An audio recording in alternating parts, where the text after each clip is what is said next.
그래서 사랑으로 우리 모든 성도들에게 덧입혀 주셔서 마음의 평강과 또 은혜가 가득하기를 주의 이름으로 축복드립니다. 우리가 복음이 무엇인가라는 부분이 참 중요한 것 같습니다. 우리가 복음 참 많이 듣고 또 우리가 많이 이야기하는데 그러나 정작 우리가 복음에 대해서 깊이 생각하지 못할 때도 있는 것 같습니다. 복음이 무엇인지를 알아야 신앙이 견고해지고 또한 성숙합니다. 근데 오늘 본문의 말씀 우리가 암송도 하는 말씀이죠. 근데 이 말씀 하나님이 세상을 이처럼 사랑하사 독생자를 주셨으니 저를 믿는 자는 멸망치 않고 영생을 얻게 하려 하심이라. 이 말씀 바로 이 말씀이 복음의 핵심인데요. 하나님께서 우리를 얼마나 사랑하시고 또 이 복음 가운데 담겨져 있는 의미가 얼마나 값진 것인지에 대해서 우리가 그러나 정작 알지 못할 때가 많은 것 같습니다. 값 없이 주어지는 그 사랑과 구원을 우리는 값 없다 보니까 값싼 구원, 바로 값싼 복음으로 잘못 오해한 경우가 많다는 것입니다. 그래서 복음이 얼마나 귀한지, 그 사랑으로 말미암아 내가 하나님 자녀가 된 것이 얼마나 큰 은혜인지를 잘 깨닫지 못할 때가 있습니다. 소말리아라는 나라가 기근과 내전으로 참 어려움을 겪고 있는 나라인데요. 한 번은 잭 켈리라는 한 기자가 소말리아의 비극을 취재하다가 겪은 체험담을 글을 올렸습니다. 잠시 그래서 이 말씀을 좀 소개할고자 합니다. 그 기자 일행들이 수도 모가디슈에 있을 때인데 아주 그때도 기근이 아주 심할 때였답니다. 그래서 그 기자 일행들이 어느 한 마을에 들어갔는데 그 마을 사람들이 대부분 다 죽어 있었던 거예요. 그런데 그 중에 한 조그만 어린아이가 살아 있어서 그를 이제 붙들었는데 이 소년이 온몸이 벌레에 물려 있었고 영양실조에 걸려 배가 볼록 튀어나왔고 머리카락은 빨갛게 변해 있었으며 피부는 백산이나 된 사람처럼 보였다고 합니다. 그래서 마침 일행 중에 한 기자가 과일 하나를 갖고 있어서 소년에게 주었습니다. 그런데 이 소년이 얼마나 허약한지 과일을 들을 힘이 없는 거예요. 그래서 과일을 또 쪼개가지고 줬어요. 그랬더니 이것을 줬는데 얼마나 허기가 졌겠습니까? 근데 그걸 먹지를 않는 거예요. 먹지를 않고 그것을 받아 듣고는 고맙다라는 눈짓을 하고 또 이 마을 안쪽으로 더 들어가더라는 거예요. 그래서 어디를 가나 하고 쫓아갔는데 어느 집 앞에 머물렀는데 거기에 보니까 이미 죽은 것처럼 보이는 더 작은 어린 아이가 땅바닥에 누워 있었는데 아이의 눈은 완전히 감겨 있었습니다. 이 작은 아이가 누구냐면 이 아이의 동생이에요. 형이 자기 동생 곁에 무릎을 꿇더니 손에 쥐고 있는 그 과일을 한 입에 베어 먹고는 이렇게 씹었어요. 그리고 동생의 입을 벌려서 그것을 입 안에 넣어주는 거예요. 그리고 자기 동생의 턱을 잡고는 벌렸다 오므렸다 이렇게 씹게끔 하는 거예요. 그러니까 애도 너무 그 영양실조에 아주 극심하게 걸리니까 음식이 들어가도 씹을 수 있는 힘이 없으니까 이 형이 씹을 수 있도록 도와준 겁니다. 그래서 나중에 이 기자 일행이 알았는데 이 동생을 위해서 보름 동안 그렇게 해왔다는 것을 알게 됐습니다. 그래서 이제 좀 그 가까운 어느 영양 구호센터라는 거 이쪽으로 보내려고 보냈는데 처음에 발견된 이 소년은 영양실조로 죽고 그리고 그 동생은 살았다 그래요. 가족 중에 오직 홀로 남은 동생을 살리기 위해서 자기에게 주어진 모든 것을 동생에게 준 그 형의 사랑을 참 그 꼬마예요. 10살 정도 전후의 꼬마인데 얼마나 본인도 먹고 싶었겠어요. 얼마나 배고프겠어요. 그런데 그 더 어린 동생을 살리려고 자기가 먹지 않고 입에 먹은 것을 넣어가지고 결국 자기는 희생을 했어요. 이것이 그 사과 몇 개 준 것이 이렇게만 생각한다면 어떻게 되겠어요? 이게 값싼 사랑입니까? 정말 값 없이 주어지는 고귀한 사랑 아닙니까? 이처럼 예수님께서 자신의 희생을 통해 세상을 구원하고자 하셨습니다. 죽어가는 인간에게 생명을 손에 쥐어주면서 오늘도 우리에게 말씀하시는 거예요. 살아라. 제발 믿고 생명을 얻어라. 지금도 우리에게 말씀하시는 거예요. 우리 하나님은 사랑입니다라는 말을 많이 들었고 우리도 그렇게 이야기를 했습니다. 근데 하나님은 사랑이다. 근데 나에게 주어진 상황, 환경을 보니까 정말 하나님이 사랑이면 왜 이렇게 어려운가 이렇게 반문하지 않습니까? 그래서 우리가 이 사랑이라는, 하나님은 사랑이다 이 말씀을 다시 한번 우리가 깨달아야 됩니다. 요한 사도는 하나님은 사랑이라고 말씀하면서 사랑하지 않는 자는 하나님을 알지 못한다라고 말씀했습니다. 하나님 사랑합니다 이렇게 말해놓고는 실제로 사랑하지 않는 자는 하나님을 알지 못한다. 그만큼 사랑이 없는 곳에는 하나님과는 거리가 멀다는 말씀이죠. 우리가 하나님 믿는다면서도 물론 때때로 우리에게 죄의 습성에 있어서 잘못 행할 때도 있어요. 그러나 이것이 반복된다면 우리 마음 가운데 분쟁과 다툼과 시기와 미움과 비난의 말들이 계속해서 나온다면 하나님을 알지 못하는 자예요. 아무리 교회에서 중직자가 있고 목회자가 돼도 하나님을 알지 못한다라고 성경은 말하고 있어요. 우리가 정말 하나님의 사랑을 깊이 깨닫는다면 생각과 또한 우리 삶에 큰 변화가 있게 됩니다. 아니, 기적의 변화가 있죠. 왜 그렇습니까? 하나님의 사랑으로 말미암아 심판의 대상에서 하나님의 자녀로, 사망에서 생명으로 우리가 바뀌었기 때문에 그렇습니다. 그래서 우리가 하나님의 사랑을 깊이 알면 알수록 내가 얼마나 존귀한 자인지, 복된 자인지를 깨닫게 됩니다. 내가 존귀한 자이고 복된 자인 것을 아는 자가 어떻게 대충대충 살겠습니까? 그래서 하나님의 그 사명을 잘 감당하려고 애쓰는 것입니다. 그래서 우리 하나님의 사랑, 이 부분을 알기 위해서 먼저 사랑의 의미를 좀 살펴보겠습니다. 자, 사랑이 무엇인가? 우리가 살고 있는 사회에서 사랑은 참 여러 가지로 이야기합니다만 성경에서 말하는 사랑, 고린도전서 13장에서 특별히 언급한 사랑은 이렇게 정의되어 있습니다. 사랑은 오래 참고 온유하며 투기하지 않고 교만하지 않고 무례하지 않고 이기적이지 않고 성내지 않고 그리고 모든 것을 참으며 모든 것을 바라며 모든 것을 견디느니라. 이것이 사랑이다라고 말씀했습니다. 참, 근데 이 사랑을 어떻게 감당할 수 있나요? 저 이 말씀을 때 참 이런 사랑을 정말 할 수 있을까? 사랑은 사람에 대해서 오래 참는다고 그랬는데 이거 할 수 있을까? 그래도 우리가 가장 사랑하는 사람이 자녀 아닙니까? 우리 자녀들 참 우리 부모님 사랑하잖아요. 근데 자녀들에 대해서 오래 참는 이유가 뭡니까? 자, 사업을 계속해서 우리 작은 자녀가 사업을 실패했어요. 직장에 구직이 실패했어요. 그래서 이렇게 어렵게 살아요. 그럼에도 부모님에게 자꾸 손을 벌리고 막 해도 그 안타까우면서 그래도 부모는 어떻게든지 도와주려고 그래요. 오래 참아요. 심지어 모든 것을 참고 견뎌요. 어떤 사람은 좋은 감정을 갖지 않고 참고 견디는 것은 위선이다 이렇게 이야기하는데요. 일방적인 손해를 감수하고 상처를 받으면서 오래 참고 모든 것을 견디는 것, 이것은 참 사랑입니다. 바로 이러한 사랑을 하나님께서 우리에게 보여주셨어요. 하나님이 우리를 얼마나 사랑하는지에서 오늘 성경 말씀하고 있는데요. 우리 16절 말씀만 같이 읽도록 하겠습니다. 우리 16절 말씀 자, 같이 읽습니다. 시작.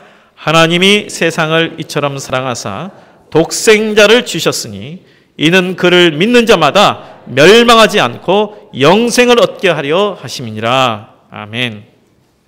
자, 하나님께서 우리 세상을 사랑하셔서 어떻게 하셨다 그랬습니까? 독생자를 주셨다 그랬어요.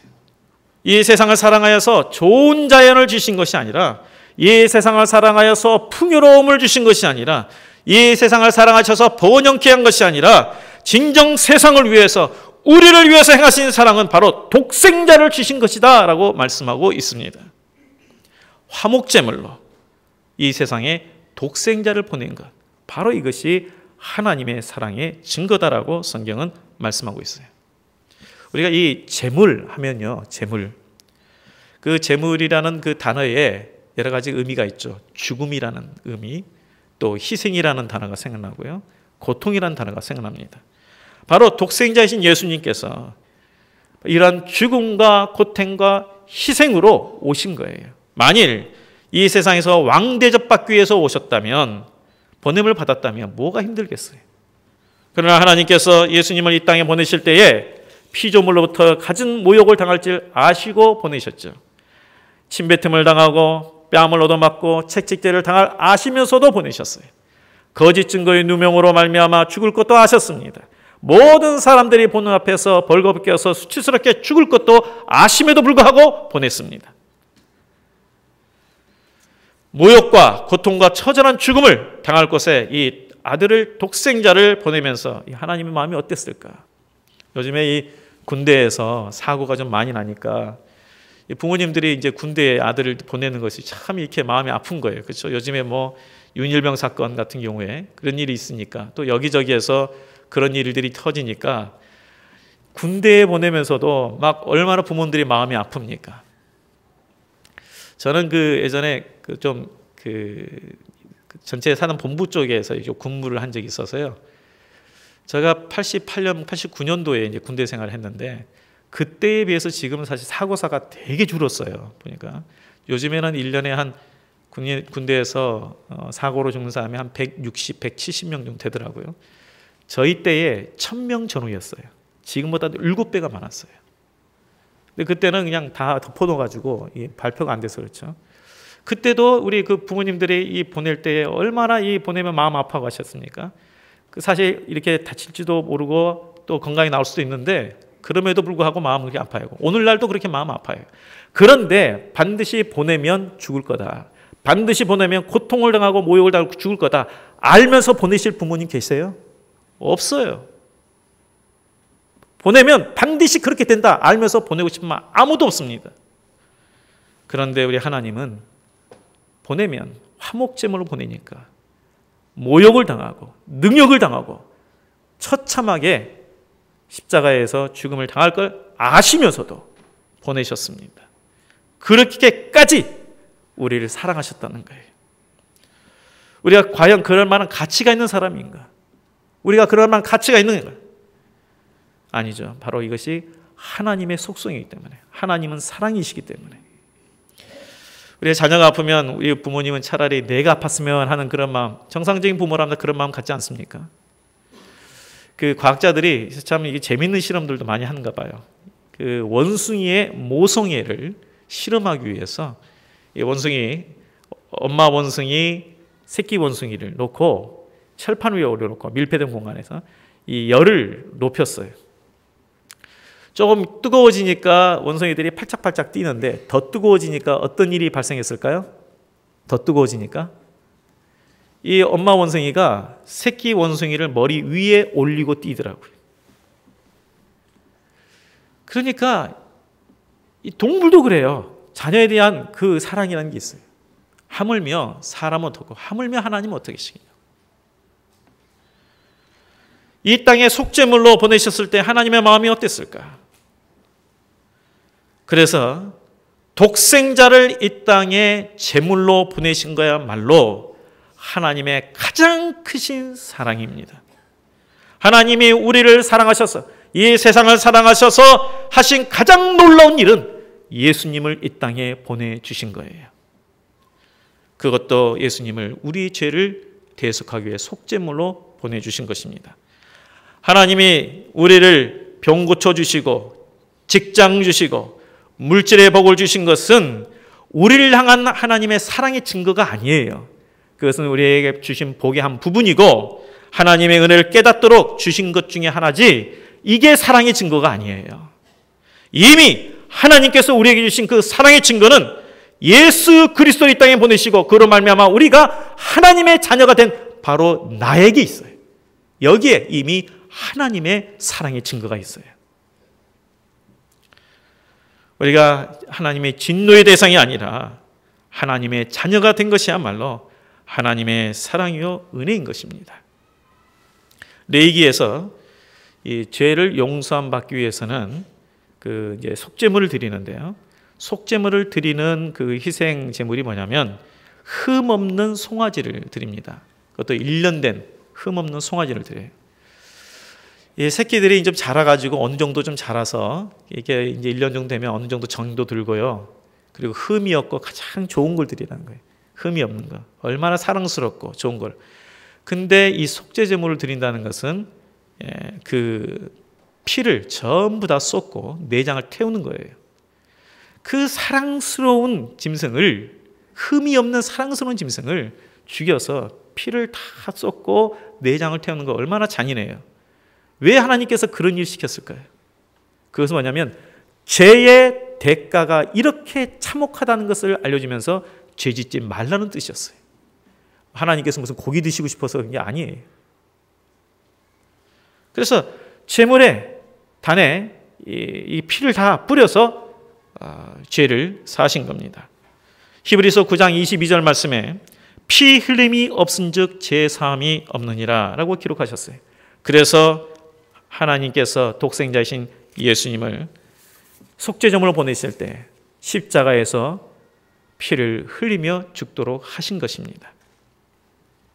그런데 그토록 하나님께서 사랑하신 세상이 어떤 세상입니까? 죄악이 가득한 세상이었죠.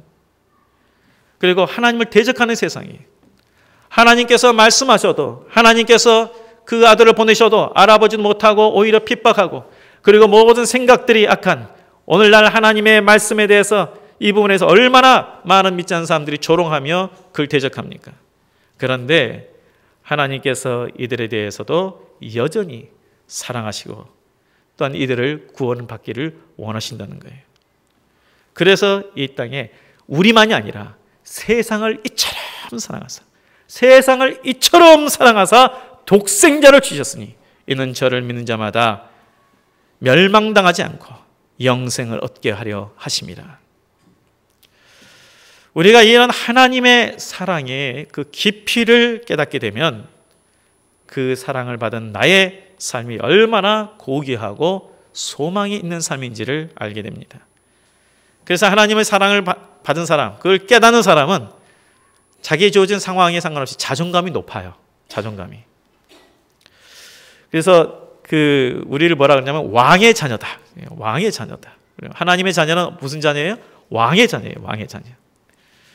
그 학교에서 우리 이제 어린아이들이 왕따를 당한 애들이 있어요.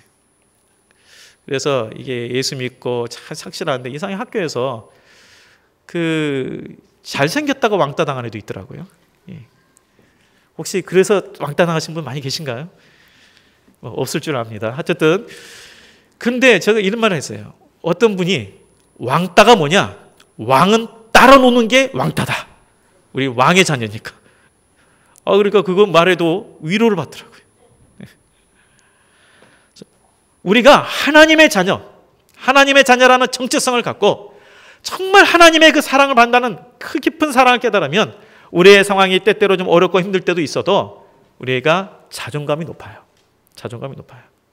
근데 자존감이 낮으면 조금만 뭐를 건드려도 폭발해요. 그래서 하나님의 사랑을 깊이 깨달을수록 내 자신을 사랑하고 다른 사람에 대해서 사랑하는 그런 마음을 갖게 됩니다. 내가 하나님의 은혜로 구원받았기 때문에 그래서 감사와 기쁨이 있는 것입니다. 그리고 이 감사와 기쁨이 내 가운데 있으니까 상황은 참 어렵고 힘들고 한숨 나오는 상황인데 근데 내 마음 가운데에 하나님께서 주신 기쁨과 또 평안이 있으니까 그래서 이 평안과 세상에 알지 못한 이 기쁨을 다른 사람에게도 전해주려고 그래서 복음을 다른 사람에게 전하는 거예요. 우리가 왜 하나님을 섬깁니까? 오늘 이 시간에 하나님 앞에 나와 예배를 드리죠. 한번 생각해 보세요. 우리가 왜 예배를 드리는가? 어렸을 때부터 예배 드리니까 예배를 안 드리면 뭔가 좀 하나님께서 벌 주실 것 같아서. 왜 우리가 하나님 앞에 봉사를 합니까? 왜 우리가 물질적으로 부족함에도 불구하고 하나님 앞에 헌금을 드립니까? 심지어 11조를 드립니까? 그것은 오늘 이 말씀에 담겨 있습니다. 하나님이 세상을 우리를 사랑하사 독생자까지 주시기까지 우리를 사랑하셔서 하나님의 자녀로 삼아주시고 영원한 생명을 주셨기에 그래서 감사하여 하나님 앞에 나와 예배를 드리고 감사하여 하나님 앞에 나의 시간을 들여 섬기는 것이고 감사하여 우리 물질을 드리는 것입니다. 그래서 결국은 하나님의 사랑과 은혜를 깨닫는 만큼 우리가 하나님 앞에 더 가까이 가는 것이고 더 섬기는 거죠. 우리가 하나님을 안다는 것은 천지를 창조하셨다, 하나님이 전능한 분이다, 이런 지식을 말하는 게 아닙니다. 하나님 안다는 것은 우리를 구원하시기 위해서 독생자까지도 아끼지 아니하시고 제물로 주신 그 사랑을 안다는 의미고, 나의 모든 죄를 용서하시고 또한 나를 참으시고 견디는 그 사랑을 안다는 그 의미입니다. 만일 내 가운데에 아직도 내 삶에 주어진 상황 때문에 하나님께서 나를 사랑하지 않나 보다, 하나님의 은혜가 어디 있느냐, 이렇게 내 마음 가운데 계속해서 일어난다면 우리가 아직은 하나님의 사랑을 알지 못한다는 증거입니다. 우리 성도님들, 근데 오늘 말씀을 다시 기억하십시오. 저는 이 3장 16절이 이 말씀만 제대로 깨달아도, 정말 이 말씀만 우리가 확고히 붙들어도 우리에게 주어진 상황들이 이길 수 있는 힘이 있어요. 하나님이 나를 사랑하시는데 독생자를 주시기까지 사랑하셨다. 그러니 앞으로 나에게 주어진 상황들이 때로 어렵지만 그 하나님께서 나를 함께하지 아니하시고 나를 붙드시지 않겠는가. 그래서 소망이 있는 것이고, 그래서 담대함이 있는 것입니다. 내가 하나님으로부터 원수가 되었을 때도, 그럴 때도 하나님께서 나를 사랑하셔서 독생자를 주셨는데 하나님의 자녀인 나를 하나님께서 외면하시겠습니까? 더 이상 우리에게 하나님의 사랑이 필요한 것이 아니라 하나님의 사랑을 깊이 깨닫는 자세가 있어야 합니다. 그래서 혹 우리 성도님들 중에 지금 가정에서 여러 가지 기도의 제목이 있고 또 만족함이 없고 상황이 힘든 우리 성도도 있을 줄 압니다. 그럴 때에 하나님께서 나를 사랑하지 않으셔서 이런 환경이 있다라고 생각하지 마십시오. 하나님께서 나를 외면했다고 하지 마십시오. 그래서 이스라엘 백성들도 그 상황이 어렸을 때 계속 그 이야기했어요. 하나님, 우리를 버림이 어찌입니까? 그럴 때 하나님께서 말씀하셨습니다. 아니다. 너희를 향한 생각은 내가 하는데 재앙이 아니라 평안이요 장래의 소망을 주려 하는 생각이니라. 나 여호와의 말이니라. 이 말씀하셨어요. 좋은 환경이 되면 하나님이 나를 사랑하셨다고 생각하십니까? 아니에요. 이미 하나님은 나를 사랑하사 자기의 몸을 찢어 피를 쏟기까지 우리를 사랑하여 주셨습니다. 그래서 말씀에 나오잖아요. 하나님이 세상을 이처럼 사랑하사 독생자를 주셨다. 그래서 이 복음 안에 우리가 확신 있게 거해야 됩니다. 우리 하나님의 자녀의 정체성을 이제 가지셔야 돼요. 이제 우리는 이제 하나님의 자녀예요. 그리고 구원의 은혜를 나만이 아니라 가족과 친지와 이웃과 함께 누리는 자가 되어야 합니다. 자, 복음은 복된 소식이잖아요. 그런데 이 복음으로 전하지 않는 경우를 종종 보게 돼요. 요즘에는 조금 그런 사람이 적어졌는데 예전에 이런 말을 이렇게 복음 전하는 사람을 종종 봤어요. 전 지하철 타고 다니면서 참 너무 안타깝더라고요. 뭐냐면 당신 예수 믿어! 예수 안 믿으면 지옥 가! 그러더라고요. 이 사람은 복음을 전하는 게 아니라 저주를 하네. 복음이 뭡니까? 예수 믿고 구원받으세요. 이게 복음이지. 안 믿으면 지옥 가! 이건 복음이 아니에요. 그건 저주예요. 오늘 17절 말씀을 보세요. 17절 말씀에 하나님이 그 아들을 세상에 보내신 것은 세상을 심판하려 하심이 아니요 그로 말미암아 세상의 구원을 받게 하려 하심이라. 자, 이 말씀이 어떤 말씀이냐면요, 예수님께서 이 땅에 오심으로 말미암아 이제 너희들 안 믿었으니까 지옥 가, 이런 차원이 아니에요. 어차피 모든 사람들이 멸망으로 가는 거예요. 모든 사람의 죄의 삭신 사망으로 가는 거예요. 그런데 예수님을 보내셔서 믿는 자는 구원을 받는다. 이게 복음이에요. 어차피 다 모든 사람 멸망의 길로 갔는데 예수님을 믿고 너희들 구원을 받아라. 이게 복음이지. 예수님 오셨기 때문에 그동안은 참 성실하게 성인군자처럼 살았는데 그런 사람들이 다 질비한데 안 믿었으니까 너희들 다 지옥 가라. 이런 차원이 아니에요. 그리고 우리가 기억해야 될 것은요, 이 세상은 결국 죄의 삭신 사망으로 멸망을 치닫습니다. 그렇다면 멸망을 치닫는 이 세상, 교도소도 아주 그 멸망받을 그 세상이지만 공부하는 도서관도 도서관도 멸망받을 세상에 속해 있습니다. 그래서 이들에게 좀 도움을 주는 것, 물론 우리가 사랑하고 섬기는 것 당연히 해야 되지만 이것 도움을 준다고 해서 이것이 참된 사랑이 아니에요. 정말 참된 사랑은 구원받지 못하고 멸망에 처해 있는 사람들을 하나님을 사랑을 알고 그래서 이들이 구원받고 영생을 얻도록 하는 것, 이게 바로 참된 사랑이에요. 우리 가족 가운데에 예수님을 믿고 이들의 삶이 구원받게 하는 것, 이게 참된 사랑 아닙니까? 그래서 복음을 전하는 거예요. 최소한 복음을 들을 수 있는 기회를 주는 거예요. 이번에 교회에서 10월 5일 날 우리 새생명 축제를 합니다. 이제 물론 전도 하는 날이죠. 그런데 우리가 계속해서 준비하고 있겠지만 우리 마음 가운데 아직도 무슨 마음이 있냐면 행사하는가 보다 끝나는 사람 참 많아요. 지금 이제 우리 마음 가운데 그냥 하는가 보다 이렇게 끝난다면 우리가 지금 하나님 사랑을 알지 못하는 거예요. 아직. 심지어 이런 말을 한 사람도 있더라고요. 예수님 믿으라고 하는 부분들을 교회에 데려오는 것을 호객행위 한다는 식으로 이렇게 이야기하는 사람도 있더라고요. 참 정말 이 부정적인 사람은 어쩔 수 없어요. 우리에게 복음을 들을 수 있도록 기회를 주고요. 먼 사람은 가까운 교회로 보내세요. 우리 교회까지 데려오실 필요 없어요. 가까이 있는 분은 우리 교회에 데려오시고 어쨌든 멀리 사람도 복음을 들을 수 있는 기회로 삼아서 데려와서 복음을 듣게 하고 그리고 가까운 교회에 다니게 하세요. 중요한 것은 이들이 하나님의 말씀을 듣고 구원 얻을 수 있는 기회를 주는 거 아닙니까? 그래서 우리가 그들을 들어오는 거예요. 복음은 어느 특정 민족의 계층에 주어진 게 아니에요. 이스라엘 민족에게 주어진 게 아니에요.